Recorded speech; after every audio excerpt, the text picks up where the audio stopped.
திருமாவளவன் ஸ்கூலுக்கு மட்டும் பாதுகாப்பு இருக்கு. நாங்க வந்து திருமாவளவன் ஸ்கூல் நடத்துறாரு, சிபிஎஸ்இ நடத்துறாருன்னு நைட்டோட நைட்டாங்கன்னா ஆள மாத்துறாரு.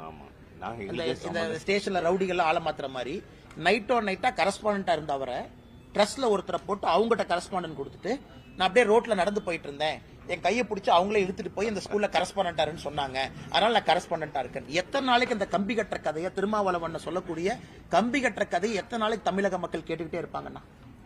இவர் வந்து மொழிக் கொள்கைக்கு ஆதரவு அப்படின்னு சொன்னாங்கன்னா எதுக்கு இவரு சிபிஎஸ்இ ஸ்கூல் நடத்துறாரு? அப்புறம் அடுத்தது சொல்றாரு சிபிஎஸ்இ ஸ்கூலே ஆரம்பிக்கல, சும்மா தான் என் பேரை போட்டாங்க. பத்திரிகை நண்பர்கள் காட்டுறீங்கன்னு போட்டோ பாருங்க, நீங்களே போய் ரிப்பன்லாம் கட் பண்ணி குழந்தைங்களா இருக்காங்க. இல்லப்பா அது 10 குழந்தைங்க தான் இருந்தாங்க, ஃபுல்லா ஸ்கூல் ஆரம்பிக்கல. இந்த மாதிரி தொடர்ந்து பொய்யை மட்டும் பேசக்கூடிய திருமாவளவன் அண்ணனுக்கு என்ன பதில் நான் சொல்றதுங்கண்ணா? எனக்கு திருமாவளவன் அண்ணன் அவர்கள் நன்றாக புரிந்து கொள்ள வேண்டும். இன்னைக்கு அவர் ஒரே ஒரு மனசாட்சிப்படி ஒரு பதில் சொல்லட்டுங்கண்ணா. தமிழகத்துல கடந்த 10 ஆண்டு காலமாக தாய்மொழி தமிழ் மொழிக்கு உலக அளவுல மோடி அவர்கள் அங்கீகாரம் தேடி கொடுக்கலையா அப்படிங்கறதுக்கு பதில் அவர் சொல்லட்டும். அவர் சொல்லட்டும்.